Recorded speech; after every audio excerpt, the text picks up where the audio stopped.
G'day, I'm just wanting to demonstrate how to use the Down Under Outdoors recovery kit. Just its basic operation. You can either sit it on the ground or on the back of your pickup, and the rope gets pulled out. You've got to make sure the rope comes out from the underside of the reel, and I've also got a protective sleeve here that's clipped onto this bottom rail, and the rope just slips through that. You just pull this out. You can go as fast as you like as long as you don't stop in a hurry. So it's best to just slow that last little bit when you're walking, or this can overspool a little bit. Very often when we're recovering something, we need to drive in a different direction to where we're pulling that object or whatever it is that we're recovering. So we'll often use a tree or a fence post to create a change of direction. To protect the tree, use one of our provided tree savers.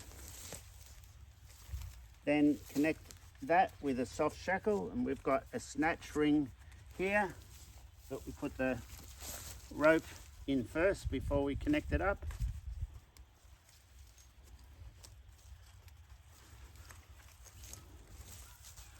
And then that is the way it operates. It's important to just get a bit of tension on the car first and check and make sure the rope is in the pulley and hasn't slipped around to the side.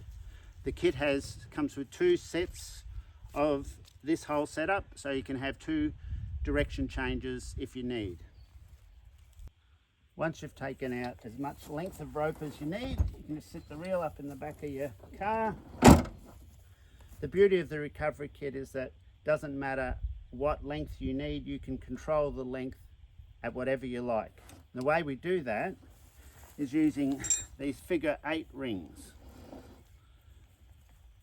Create the loop where you want it, hold the figure 8 ring with the big loop away from your body, bring the rope up through the little loop, pull through a couple of feet, then you go down through the big loop,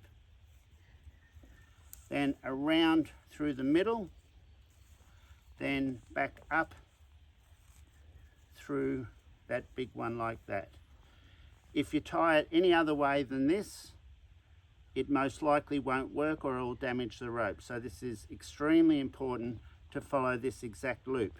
If you're pulling out something really heavy, then you just make a bigger loop and slip another one of those with the exact same knot, and that will double the resistance to those 2 ropes sliding past each other. Once you've got it like that, then using a soft shackle connected to an appropriate recovery point on your vehicle,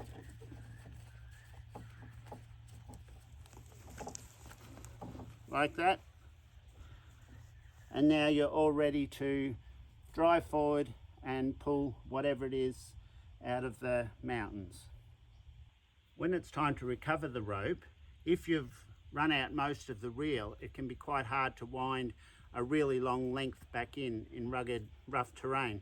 So the best thing is go to the end of the rope, grab the end, walk back 50 meters, pick up the next part of the rope, walk back 50 meters or yards in this case, until you eventually get the rope all closer to this, and then it's much easier to wind in those smaller amounts at a time.